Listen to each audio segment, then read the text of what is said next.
Bago natin tawagin ang ating tagapagsalita ngayon, gusto ko batiin mga nanonood ngayon sa Norway. Mga taga-Norway, sisters, kumusta kayo? Wala kami ibang pinapadalahan kundi nasa mabuti kayong lahat dyan. We miss you all. So, hanggang natin ating mga puso at isipan para sa mensahe natin Panginoon na ipabahagi sa ating ngayon si Christ Church Game. Hindi siya gagamitin ng Panginoon ngayon para sa salita ng Diyos. Preacher say?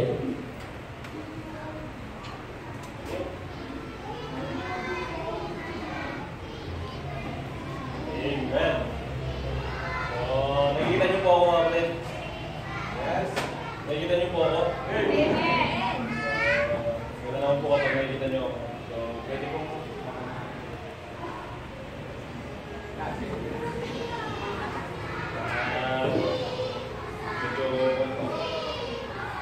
So, salamat po kapatid sa privilege na muli pag ay nandito po ako. So, hindi na po tayo makapag-tatagal mga kapatid sa ating mensahe. Buksan po natin sa Genesis chapter 12.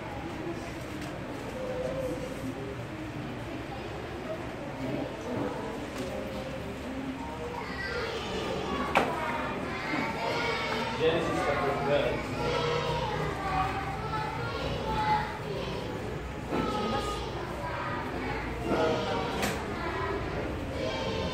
Genesis chapter 12, verse 4 to 9. Doon na po ba tayo? Nawawala ko po yung iba. Doon na po ba tayo? Amen. Sabi po niya dito sa verse 4, So Abraham departed as the Lord had spoken unto him, and Lot went with him, and Abraham was 75 years old when he departed out of Haran. And Abraham took Sarai his wife, and Lot his brother's son, and all their substance that they had gathered, and the soul that they had gotten in Haran. And they went forth to go into the land of Canaan. And unto the land of Canaan they came, and Abraham passed through the land unto the place of Shechem, unto the plain of Moreh, and the Canaanite was then in the land. Verse 7, sabi po niya dito, And the Lord appeared unto Abraham, and said unto thy seed, Will I give this land? And there built he an altar unto the Lord, who appeared unto him. In verse 8, he removed from thence unto a mountain on the east of Bethel, and to pitch his tent, having Bethel on the west, and Hai on the east. And there he built an altar unto the Lord, and he called upon the name of the Lord. And Abraham journeyed going on still toward the north. So, let us pray. Our Father God in heaven, once again we thank you, Panginoon, for your word that we read. And we're thanking you, Panginoon, for your mercy, Panginoon, and grace, Panginoon, that will you please, Panginoon, kita mi kumalata ako, Diyos. Kaya po kayat ko ako, Diyos, na iyatan ka namin. And will you please, Lord, your Holy Spirit, Panginoon, to guide us, Panginoon, this morning. And also, Panginoon, idayawan mo ngayon ako, Diyos, iti maadal niya ako. At mga kitapos na idayawan niya ako. Lord, tunuan na kami ako, Diyos, pinagkakatiwala ko lahat po sa inyo, Panginoon. Itago niyo po sa inyong likuran. At kayo nga po, Panginoon, mawalhati, Panginoon, sa umaga po. At kayo po, Panginoon, may dakila. Sa kailangan sa pangalan ng Jesus. Amen.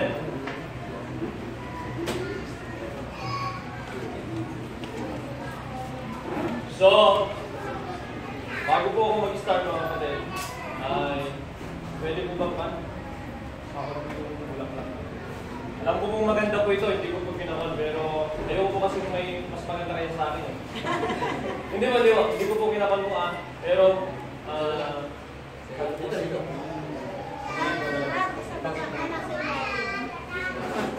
alam nyo naman po yung speaker nyo po ay hindi naman po 5'6". Hindi naman po 6 flat, mga kapatid. Yan po, mga kapatid, para mas malinaw po na nakikita nyo po. Para nakikita ko po, mga kapatid, yung mga pang-tikit. Nakikita ko, mga kapatid, yung matulog-tulog. So, yun po, mga kapatid. Amen po ba? Amen! So, yun po. Kahapon po ay tumawag po si Pastor sa akin. At yun nga, sabi po niya na ako daw po mag-handle po ng service ko dito. So, yun po, ganun po nangyari. Sabi ko, nung nalaman ko na papunta ko sila sa Manila, at nandun na pala sila nung kahapon po, ay kasama pala si Pastor Pulot, yung Pastor Nico. Sabi ko, yes, sabi ko. Walang makikinig, sabi ko. wala yung pastor na palagi ang kinakabahan, mga kapatid, kapag kasatulog na dito yung Pastor Nico. Mamayang kaya, nung kagabi, tumawag ulit mga kapatid, sabi niya may video. Sabi ko, mas lalo bumabali mga kapatid yung kaba ko. Sabi ko. So, yun po mga kapatid. Pero, I thank God mga kapatid. Kasi, naabuyos ka kapsat. Biyaya lang po ng Diyos mga kapatid kung bakit po nakakatayo po sa inyo. Kasi, ako mga kapatid ay mahihayin pong tao. Masyado pong mahihayin kapag maraming tao, mga kapatid. Mahihayin po talaga. Pero I thank God kasi sa biyaya po ng Diyos mga kapatid, ginagamit po tayo ng Diyos. So, yun po mga kapatid. Nitong week na ito mga kapatid ay meron pong namatay na yung sinabi ko nga sa inyo, umanaw na po yung membro membro po ng pamilya po dito sa atin po sa Villa Carmen, dito sa yung Raimundo. Yung dugo at tayo pong umawang po ng 4 nights na service po doon. Wala pong ibang umawang mga kapatid. Kasi sabi ko po sa kanila, huwag ipapahawak sa iba, tayo lang. Sabi ko. So, tapos na sila doon, tayo naman dito. So, ano po yung nangyari po doon. At hanggang sa burial mga kapatid, tayo po ang umawang. And praise God mga kapatid kasi lahat po mga kapatid ng i-share po doon, salita po ng Diyos ay about po sa kaligtasan. May mga nagtatanong nga, bakit? Pastor, wala po bang encouragement dyan para po sa mga, so, sabi ko, hindi nyo ba narinig kung saan yung salvation na yun na nga lang encouragement na sa atin. Napakalaking encouragement po sa buhay po natin. Yung salvation. Bakit mga kapatid? Alam po natin mga kapatid, kami natin naman po tayo na kahit anong gawin po natin mga kapatid, hindi po natin kayang iligtas yung sarili po natin. Bakit? Makasalanan ka rin. Makasalanan din ako. Kaya kung kasalanan tayo mga kapatid, ang mga kaya na iligtas na isa sarili. Mabait ka kakasat sa sarili, kung kaya mo iligtas sa sarili. Yung cannot-savers na. So, balik po tayo mga kapatid sa ating topic. Sabi po niya dito, Genesis chapter 12 hanggang verse 4 hanggang 9 mga kapatid. At ay title mga kapatid kung mensahe na to, Abraham's commitment to a life of faith. Abraham's mga kapatid commitment to a life of faith. So makikita po natin mga kapatid, si Abraham mga kapatid, siya po mga kapatid, yung unang karakter po dito sa Bible na kung saan nabuhay po siya sa pananampalataya. Who lived by faith. So makikita po natin dito mga kapatid, na kung saan yung total commitment ni Abraham. Abraham pa lang po ang pangalan po niya, hindi pa po Abraham. Abraham pa lang po mga kapatid yung kanyang pangalan po dito. So, makikita po natin dito mga kapatid na kung saan na pinapapunta po siya ng Diyos doon sa lugar po na hindi po nakita ni Abraham, hindi pa po niya, kumbaga, napuntahan, hindi pa niya nakita kung anong meron doon, hindi pa po niya alam, wala siyang idea kung ano yung lugar na yon. Basta alam niya yung pangalan ng lugar na yon. At yun po mga kapatid, yung makikita po natin sa umagang ito, kung gaano po mga kapatid yung commitment po na ni Abraham dito po sa nabasa po natin na ito. So, unang-una mga kapatid na gusto ko pong ipakita sa inyo mga kapatid, at total mga kapatid na kung saan Abraham's obedient unto God. 4 to 5. Sa chapter 12 verse 4 to 5. So, Abraham departed as the Lord had spoken unto him, and Lot went with him, and Abraham was 75 years old when he departed out of Haran. And Abraham took Sarah his wife, and Lot his brother's son, and all their sons that they gathered, and the souls that they had gotten in the Haran, and they went forth to go into the land of Canaan, and into the land of Canaan they came. We can see here mga kapatid, the total obedience of Abraham. Why? Kasi po hindi po niya alam yung pupuntahan po nila na lugar po na yon. Wala po silang alam na idea. Anong mangyayari sa kanila? Anong kakainin nila? We can see here mga kapatid, Abraham mga kapatid ay mamaya makikita po natin kung ano pong meron po siya. Kung ano po mga kapatid ang kaya po niyang gawin. Makikita po natin dito mga kapatid kay Abraham. In total obedience mga kapatid sa harapan po ng Diyos, kailangan po natin ng unang-una separation. Separation mga kapatid. God mga kapatid called Abraham mga kapatid to separate unang-una sa mga relatives ko niya. Kasi marami siyang mga kamag-anak mga kapatid sa lugar ko na yun. Ang separation mga kapatid, napakahirap ko ng separation. Diba? Separation mga kapatid, sino na pong na-separate dito mga kapatid? Hindi po sa mga mag-asawa.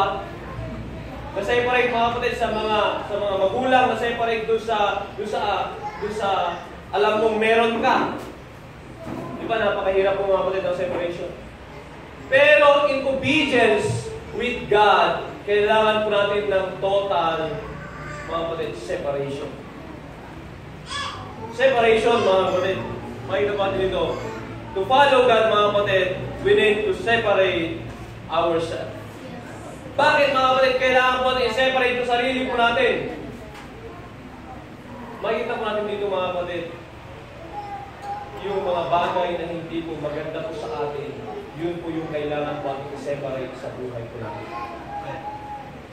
Yung mga hindi po nakakabuti sa buhay po natin, yun po yung kailangan po nating layuan. Kaya nga huwag kayong maniniwala, mga kapatid, sa awit na, o tukso, layuan mo ako, mga kapatid. Hindi po yung tukso, mga kapatid, ang lalayo. Ikaw! You need to separate yourself. Are you obedience, mga kapatid, sa Panginoon?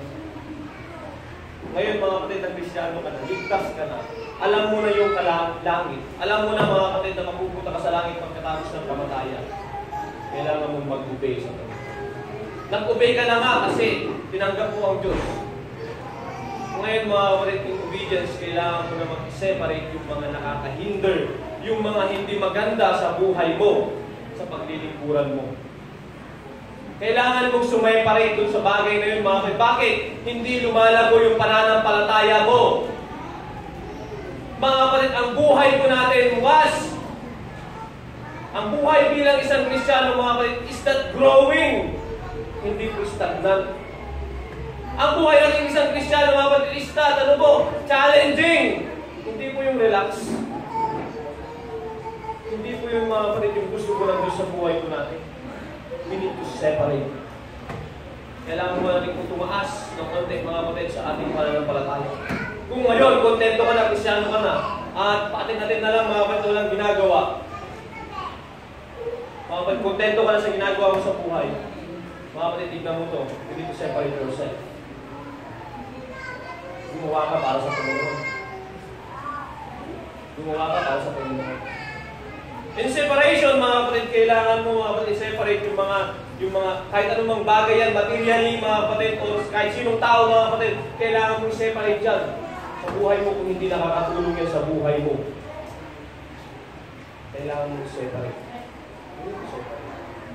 Kasi tayo kakausap, ang mo tayo kinalinis, kinalugit. We need to separate. We need to separate, mga kapatid, ourselves.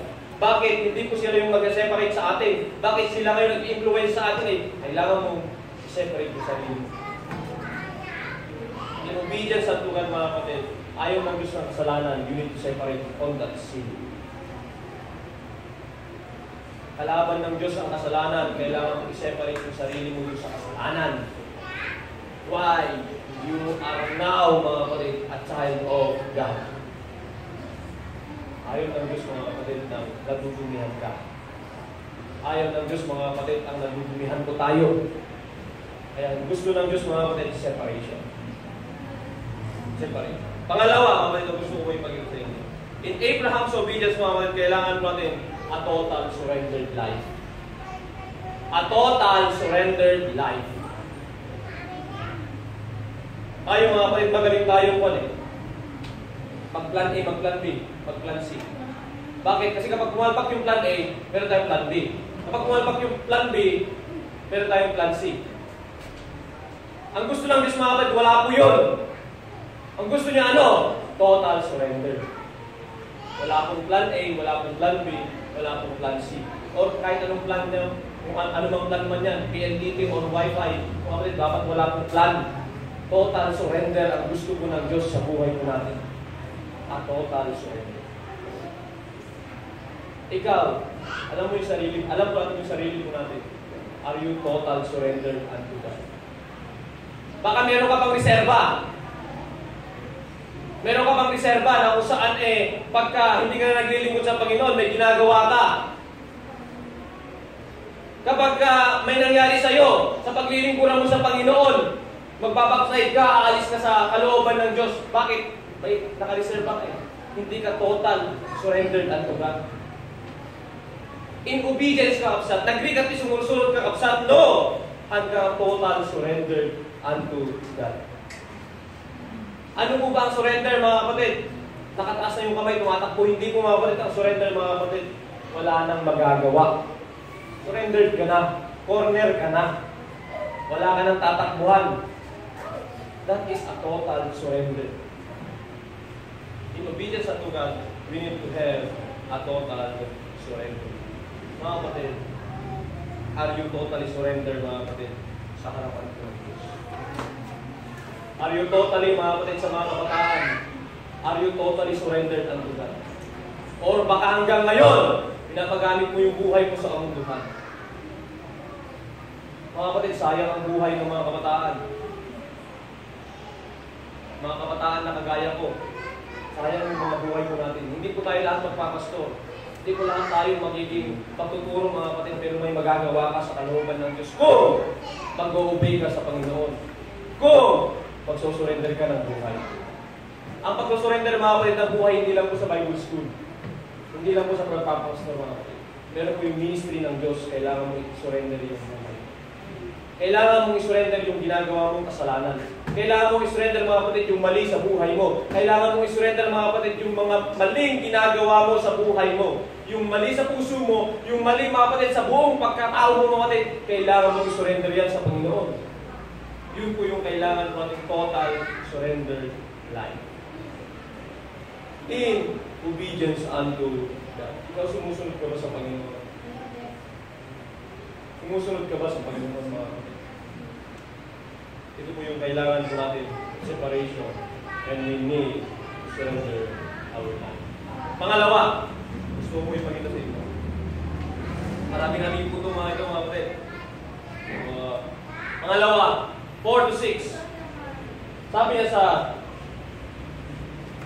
4, 6, sabi niya dito, and Abraham passed through the land into the place of Shechem, unto the plain of Moreh, and the Canaanite was then in the land. Pangalawa na gusto kong makita nyo, mga kapatid. Unang-una, di ba nakita ko natin Abraham's obedience? Pangalawa, Abraham's opposition. Abraham's opposition. Sa atin, mga kapatid, hindi naman porke sumusunod tayo sa Panginoon ay maganda na yung buhay po natin. Nakita naman po natin, mga kapatid, si Kristo po dito, hindi po siya nabuhay ng magandang buhay. Di ba? Tama po, di ba? Hindi po siya nabuhay dito para magpayaman. Makikita rin po natin sa sarili po natin, mga kapatid, nabubuhay po tayo dito sa lupa, mga kapatid. Magmula nung tinanggap po natin si Kristo, mga kapatid, kalaban na po natin yung kaaway. Si Satan, kalaban na po natin yung kasalanan. Ibig sabihin, mga kapatid, maraming kasalanan ang papasok pa sa atin. Marami po, mga kapatid, kalaban kami ngayon, kalaban everyday. Kaya hindi po maging madali, mga kapatid, maging isang Kristiyano. Bakit? Marami tayong kalaban. Maraming temptation. Kaya nga, nung naging Kristiyano ka, hindi naging maganda yung buhay mo. Diba? Dito po sa lupa. Yung ibig ko sabihin po. Diba? Kasi maraming temptation, maraming pumapasok. Kung kailan ba ako naging Kristiyano, doon pa ako naging ganito. Diba? Marami ko tayo makikita ganun, diba? Experience po natin yun. Kung kailan naging Kristiyano, mga kapatid, bumagsak yung negosyo. At nung bumagsak yung negosyo, nag-backslide. Meron din ako nakita, mga kapatid, bumagsak yung negosyo pero nagpatuloy. Ngayon, mga kapatid, hanggang ngayon nagpapatuloy. Mga kapatid, sa buhay po natin bilang isang Kristiyano, meron po tayong makikita mga obstacles. Walls. Matataas yung mga yan. Hindi po natin alam kung gaano. Katapos yung isa, mga kapatid, hindi ka bibigyan ng kagaya na gano'n na problema. Ang bibigay sa'yo ng Diyos, mas mataas. Mas mataas, mga kapatid.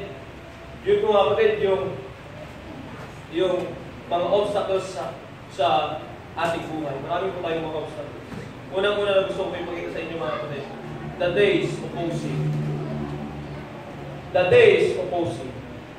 Verse 4. So Abraham departed as the Lord had spoken unto him, and Lot went with him, and Abraham was, alam mo na, sabi niya, 75 years old when he departed out of Haran.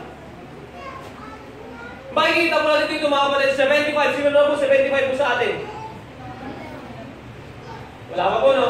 Wala pa po 75 po sa atin? Nagmumukhang 75. Dahil sa mga problema, wala pa po. 75 years old, mga kapatid, si Abraham. Makikita pa natin dito, 75 years old, naglakad. Naglakad mga kapatid. Ang layo mga kapatid kung nilakad po niya.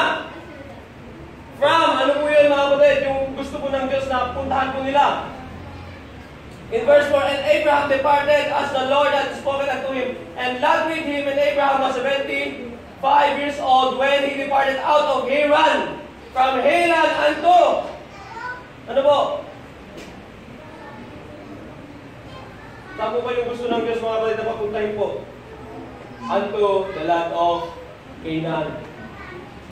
At yung layo yun mga kapatid, malayo po yun. Pero mga kapatid, sinunod po ng Diyos. Sinunod po mga kapatid ni Abraham ang Diyos. Kahit ganun po yung edad po niya mga kapatid, 75 years old, hindi po yung mga kapatid na nagpigil sa kanya para po maglingkod sa Diyos. There will come a day mga kapatid sa buhay po natin, tatanda rin po tayo. Kakaroon po tayo ng sakit.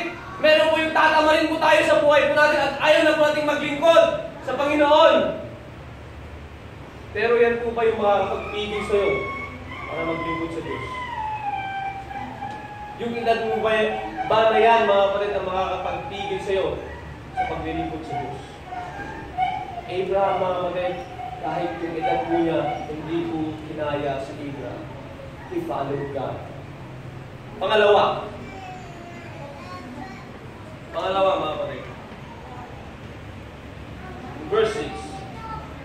And Abraham passed through the land unto the place of Shechem, unto the plain of Moreh, and a Canaanite was then in the land. The darkness opposed him.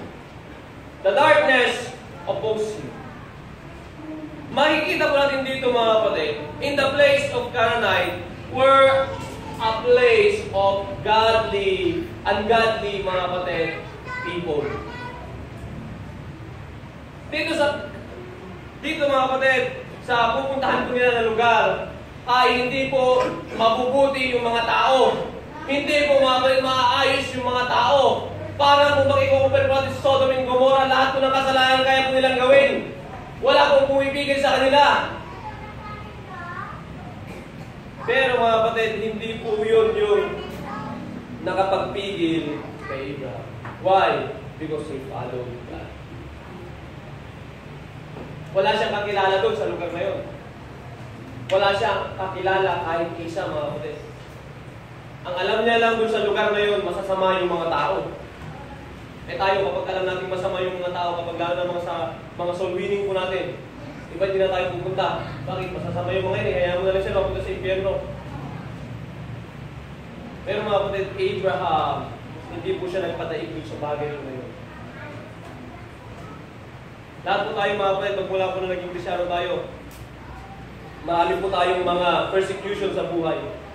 Adungay uyaw kakabsat. Alo ti dildilaw kakabsat, kadagiti nga, kakadwatayo, kakarubatay ng tao. Manipod biti naging Kristyano, kasami din ti ugali lang. Kasami madimit mo ang bansirin namin nga may kitugtugawin nga mag-iinom lang. Ganoon na mga kapatid, dami ko mga kapatid sinasabi, lalo sa mga kabataan sa school. Pero alam niyo mga kapatid, hindi po dapat yun yung mga makapagtigil po sa atin para po maglingkod po sa Diyos. Kahit ilupos ka mga kapatid ng edad mo, kahit matanda ka na, kahit ganito yung mundo natin mga kapatid, huwag kang humintong maglingkod sa Diyos. And that is the total dependent unto God. A total of faith. Isa pa mga kapatid na gusto ko ipakita sa inyo. Hindi lang mga kapatid yung age, mga kapatid yung nag-oppose sa kanya. And also the distance. Ito nga po yung sabi ko kanina. From Haran to Beersheba in the south of Canaan was about 500 miles.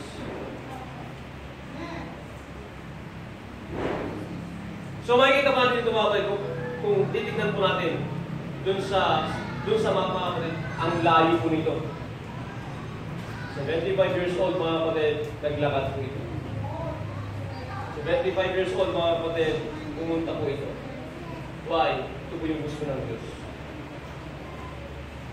Kahit mga kapatid, yung distance mga kapatid, hindi po nagpo-post sa Kanya. Ikaw, gano'n ka kalayo dito sa church na ito? Sino po pinakamalayo sa church na ito? Yung distance po ba na yun? Yun po ba yung nag-o-post sa'yo para hindi makapag-lingkod sa Diyos? Yung distance ba na yun? Yun ba yung nag-o-post sa'yo para hindi lang po mga kapatid maka-attend sa church na ito? Yung distance. Sa mga kabataan, malakas kayo. Pero bakit mga kapatid, pagdating ng Sunday, pagdating ng prayer meeting, wala kayo? Bakit? Dahil tinatamad because of the distance. Mga kapatid, paano kaya pag tinamad pinangus, nakalimutan ka niya? Pag gising mo na ganyan, hindi ka na yung pala. At umuwi ka na lang sa langit, nawawa ka. Mga kapatid, the distance did not oppose, mga kapatid, in the life of Abraham. In the journey of Abraham. Nagpatuloy po siya, mga kapatid. Nagpatuloy po siya. Instead, mga kapatid, nasasabihin niya, maganda na yung buhay ko dito. Ayoko na umuwi. Alam niyo mga kapatid kung anong meron sa Abraham? Alam niyo po kung anong meron kay Abraham? Papasahin niyo po yun kung anong meron kay Abraham. Napakayaman po kay Abraham. Meron siyang servant. Meron siyang mga alaga. Kasama pa niya yung mga pinsan niya. Sila. Kasama pa yung mga... Marami silang servant, mga kapatid. Alam niyo yung servant ng mga kapatid, hindi kagaya sa akin ngayon. Ang servant nila mga kapatid ay baka mga 50, gano'n mga kapatid. Bakit? Dahil sa mga maraming alagang hayop, maraming papakainin, maraming mga kapatid, bibitbit pa sila ng mga gamit nila. Ang dami po nilang servant, mga kapatid. Abraham was rich this time. Napakayaman po ni Abraham. Mayaman po mga kapatid si Abraham. Pero iniwan po niya yung kayamanan niya at nagpatuloy po siya sa paglilingkuran sa Diyos. Tingnan niyo mga kapatid, inalis siya doon sa comfort zone. Minsan mga kapatid, aalisin po tayo ng Diyos doon sa comfort zone po natin. At idadalhin po tayo ng Diyos doon sa ang comfortable mga kapatid na buhay po natin. Pero magre-reklamo ka kaya at hindi na magpapatuloy sa Panginoon. Sabihin mo kaya, ako sa tayo ko na. Suko na ako. Ang ganda-ganda na buhay ko nung hindi ako naging Kristiyano. Mas maganda bumalik na lang ako. Gusto mo bang bumalik mga kapatid? Gusto mo bang balikan mga kapatid yung mga bagay na yun? Makikita mo natin dito mga kapatid. No matter what mga kapatid kay Abraham, he followed God. The distance, mga kapatid, did not oppose him. Even though mga kapatid yung kanyang kayamanan, did not oppose him. Yung edad po niya, did not oppose him. Mga kapatid, everything mga kapatid did not oppose Abraham. Anong meron ka ngayon na nag-oppose sa buhay mo? Anong obstacle ngayon sa buhay mo na ito yung nakakasira sa paglilingkod mo sa Panginoon? Noong una, maganda pa eh. Nung bago-bago pa tayo Kristiyano, excited pa tayo. Excited tayo umawit. Excited tayong pumunta sa church. Excited tayong mag-adult fellowship, young people's fellowship. Excited tayo sa lahat ng bagay ng ministry. Soul winning, sama-sama tayo.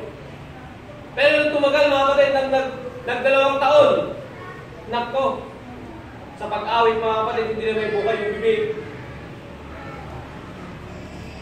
Sa pagsama sa labas mga kapatid, dami ng rason. Pagpunta ng church mga kapatid, ang dami na rin mga rason. Umuulan. Mga kapatid, ano ba ang nag-o-oppose sa buhay mo ngayon? You see mga kapatid, yung ginawa po ni Abraham, yung example po ng buhay po ni Abraham. Kahit anong mga kapatid, wala po nag-oppose sa buhay.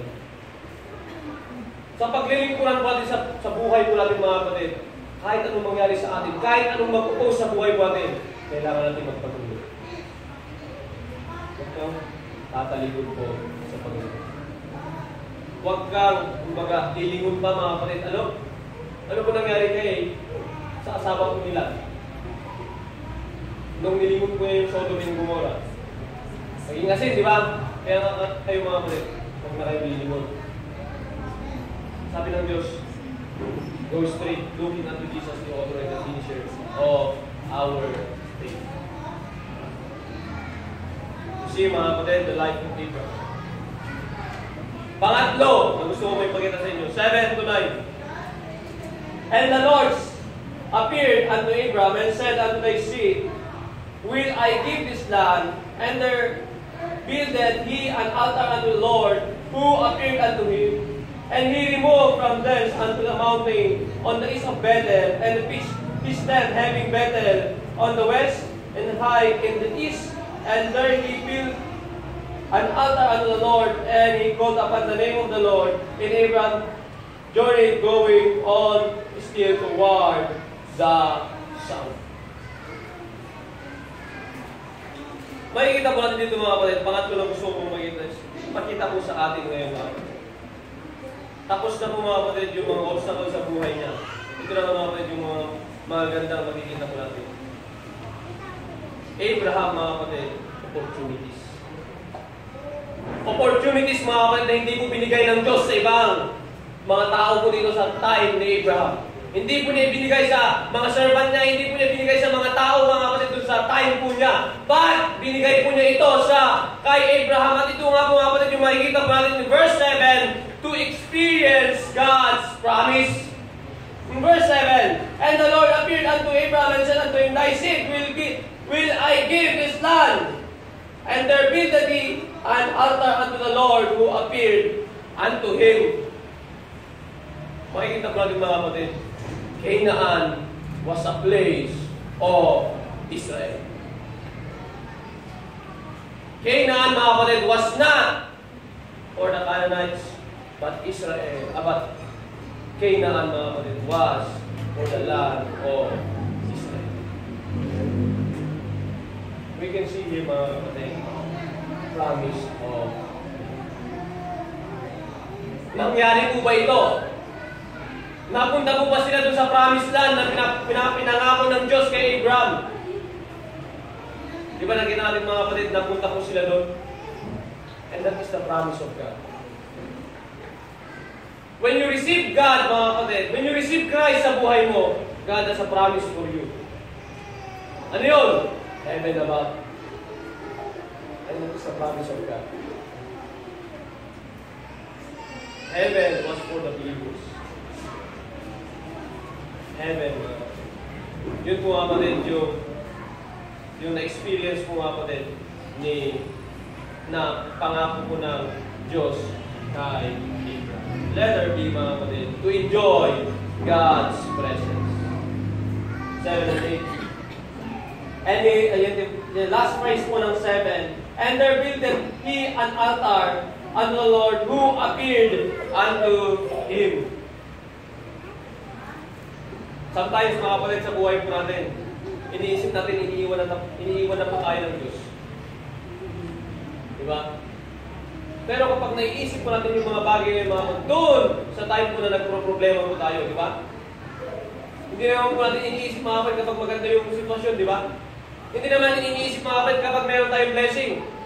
Iniisip na natin itong mga bagay na ito na lumalayo ang Diyos kapag kapag may problema ka, kapag may matinding problema, kapag gutom ka sa pera. Pero makikita po natin dito mga kapatid, kahit kailan mga kapatid, nandun po yung presensya po ng Diyos kay Abraham. God walked with Abraham. Unang-una, in His worship. In His worship. Kita nyo ako sa verse 7. And there builded he an altar unto the Lord, who appeared unto him. You see, mga kapatid, there was the presence of God. That's why he built an altar to worship God. Be careful, mga kapatid, in worship. Be careful, mga kapatid, sa worship na word. Bakit? Baka sa buhay mo, hindi ang Diyos ang nag-worship mo. Baka sa buhay mo, yung buhay mo yung nag-worship at hindi ang Diyos. Be careful, mga kapatid, marami pong klase ng worship. Pero ang worship na gusto ko ng Diyos ito, siya lang po mga kapatid, yung mapaglilingkuran ko natin. Siya lang po yung may tataas sa worship ko natin. At hindi ikaw. Hindi dahil matalino ka, dahil meron ka, dahil may pera ka, dahil kaya-kaya mo na yung buhay mo, dahil ligtas ka na. Hindi yung buhay mo, ang Diyos. Ang Diyos, mga kapatid. Wala po tayong ibang worship, mga kapatid, kundi ang Diyos. Ano ba, mga kapatid? In His way. Doon po sa daan po niya, mga kapatid, hindi lang po sa pag-worship, sa daan po niya na pinupuntahan, nilakbay po nila, mga kapatid, nandun po yung presensya po ng Diyos. Ano sabi ng Bible? I shall never leave thee nor forsake thee. Yun po yung pangako po ng Diyos. Kaya kung ikaw, Kristyano ka na, nasa iyo na yung Holy Spirit sa buhay mo, mga kapatid, ang Diyos hindi lalayo sa iyo. At kung sasabihin na lumayo ang Diyos, kahit kailan, mga kapatid, hindi po lumayo ang Diyos. At kahit gumawa ka ng kasalanan, mga kapatid, hindi po lalayo ang Diyos. And that is God. Ayaw lang po niya ng kasalanan. Kaya kapag nakagawa ka ng kasalanan, may parusa ka. Huwag mong aasahan na gusto ng Diyos yun, mga kapatid. And ang ibig ko sabihin, hindi siya lalayo, mga kapatid. Bakit? Yun kasi yung pangako niya. Yun po kasi yung pangako niya, mga kapatid. Normal po nakakagawa po tayo ng kasalanan, ibig ko sabihin. Pero huwag lang po natin mamahalin yung kasalanan. Bakit? Yun po yung ayaw ng Diyos sa buhay po natin. Yun po, mga kapatid, yung pinaka-ayaw ng Diyos sa buhay po natin. And right now, mga kapatid, are you enjoying, mga kapatid, the presence of God sa buhay mo? Tanong mo sa sarili mo, mga kapatid, are you enjoying the presence of God sa buhay mo? Or baka ito naman, mga kapatid, ang gusto mong tanong, baka wala yung presensya ng Diyos sa buhay mo. Kaya mo hindi na-i-enjoy yung paglilingkod sa Diyos. Bakit? Wala yung presensya ng Diyos sa buhay mo. Nakakaawa ka. Gusto mo ng presensya ng Diyos? Gusto niyo po ba, mga kapatid, kailangan mo tanggapin si Kristo sa iyong buhay at magkakaroon ka ng presensya ng Diyos. Mga kapatid, mahal ka ng Diyos. Bawat isa po sa ating mga kapatid, mahal po tayo ng Diyos. At kahit kailan, mga kapatid, hindi po tayo iiwan ng Diyos. Ayaw, magaling tayo mag-iwan sa ere. Diba? Sa mga pagkabarkada, sa mga samahan. Kapag may problema, iwanan na. Diba? Tapang-tapangan sa una. Pagka may problema na, wala na. Pero ang Diyos, mga kapatid, talikuran mo man ang Diyos, hindi kanya tatalikuran. And that is our God. Yun po yung Diyos, mga kapatid, na pinaglilingkuran mo natin. Kaya yung paglilingkod mo, mga kapatid, hindi po sayang yan. Bakit? Hindi ka naglilingkod sa walang kwenta. Naglilingkod ka doon sa may kwenta, mga kapatid. At yung Diyos na pinaglilingkuran mo natin. That is God. Napakaganda mo, mga kapatid. Ano pa, mga kapatid? Ano pa, mga kapatid, yung opportunity na na-experience po, mga kapatid, ni Abraham? Hindi lang po yung presence, hindi lang po, mga kapatid, yung experience, yung mga promise ng Diyos, but last, mga kapatid, to enter into God's place. To enter, mga kapatid, into God's place. Alam ba natin, mga kapatid, this place was a holy place. This place was a holy place. Why? Because there is a presence of God. There is a promise of God. And this is a holy place. Bakit, mga kapatid? Dito ka nga nagluluhod. Dito ka nanalangin. Dito ka umiiyak. At nandito yung presensya po ng Diyos. At this is, mga kapatid, God's. Ito, mga kapatid, yung lugar po, mga kapatid, na kung saan, mga kapatid, ay gusto po ng Diyos para po sa isang mananampalataya. Hindi po, mga kapatid, ang mall. Hindi po yung, mga kapatid, yung gusto po ng Diyos. Yung gagawin mo sa mall, nag-mall-mall agad. Diba?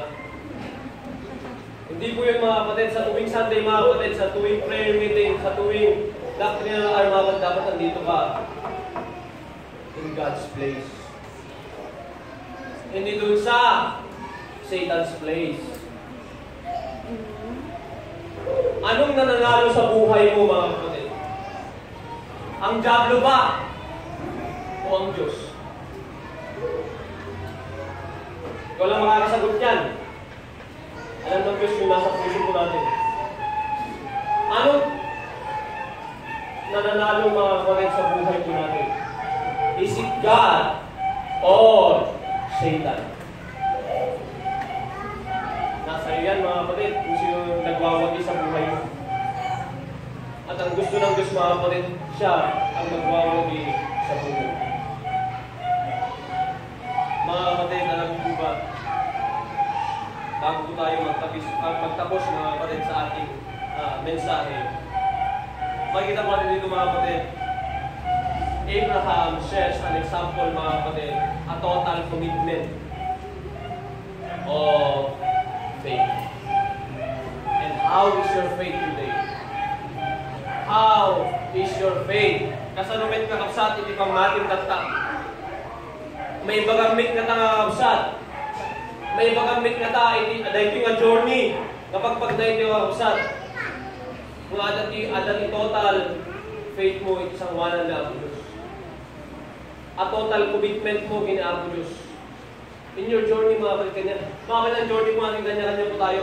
Hindi po tayo pare-parehas. Kaya nga napagaling ng Diyos, mga kapatid, hindi tayo pare-parehas na kaisipan, puso ng journey. Lahat, mga kapatid, may plano po ang Diyos. Sa bawat isa po sa ating mga kapatid, meron pong plano ang Diyos. At doon sa paglalakad mo ngayon, mga kapatid, makikita pa natin, mga kapatid, yung total commitment mo sa pananampalataya mo sa Panginoon. Baka mamaya nagka-problema ka lang, wala ka na. Baka mamaya sinubo ka lang ng Diyos, umiiyak ka na. Mga kapatid, you need a total commitment on your faith. Sa pananampalataya mo kasi, kailangan mo po na total commitment sa pananampalataya mo. And are you willing, mga kapatid, na kung saan magkaroon po ng total commitment sa Diyos? Okay, are you willing? Kasi sa ating mga kapatid, meron pa kayong mga reserva. Paano naman kaya yung mga kinabukasan ko? Paano naman kaya yung mangyayari sa akin, kinabukasan? Paano kayo mangyayari after? Ganito. Palagi ako naglilingkod sa Panginoon. Mga kapatid ko kung iisipin ko, ang kailangan mong gawin, a total commitment of faith. A total, mga kapatid, commitment of faith. Yun ang kailangan mo sa panahon natin. Hindi yung mga material na bagay, hindi yung karangyaan sa buhay, hindi yung kung anong meron ka ngayon, pero ang kailangan mo ang total commitment of faith. Tingin po, mga langit na tayo. Let us pray. Our Father God in heaven, once again, Panginoon. Thank you, Panginoon, for this morning. For your word. Thank you, Panginoon, for another, Panginoon, na reminder po sa bawat isa po sa amin. Thank you, Panginoon, for the life of Abraham that we see. Nakita po natin, Panginoon, kung paano niyo po siya ginamit, Panginoon. Kung paano niyo po siya, Panginoon, na kung saan ay nakita po namin na pinagpala niyo po, Panginoon, yung kanyang buhay.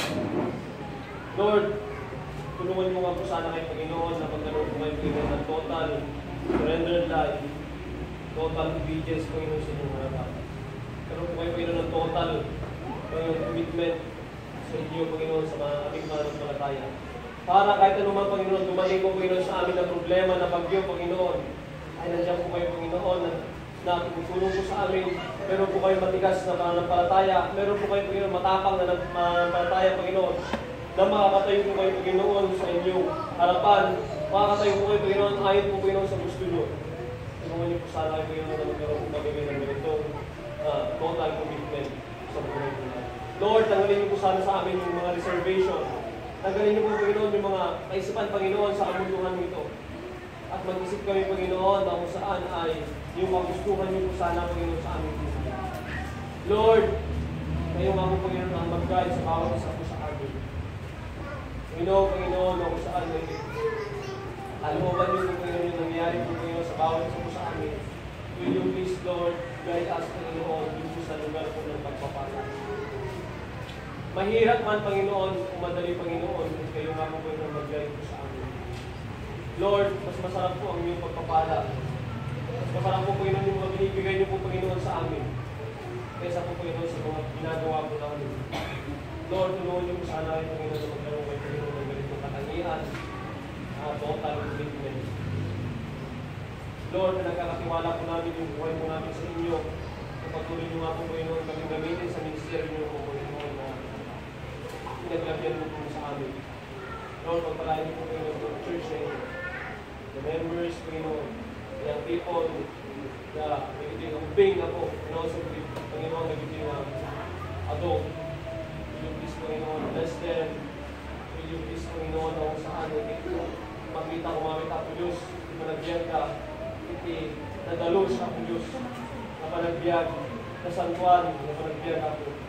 Nahanin na kumamit ako Diyos na narurugit ako Diyos, hindi makita ka namin, hindi ako Diyos sa bibig. Kasi kayo, kaya nadalo sa ako Diyos, napanagbiyan ako Diyos, pakita ko makanya. Lord, kayo na po Panginoon, nakakaalam Panginoon sa amin. Kayo na po Panginoon, maghawak po Panginoon sa buhay po namin. Kayo po Panginoon may taas, may papuri Panginoon sa oras na ito. Ito po, sabon na lang sa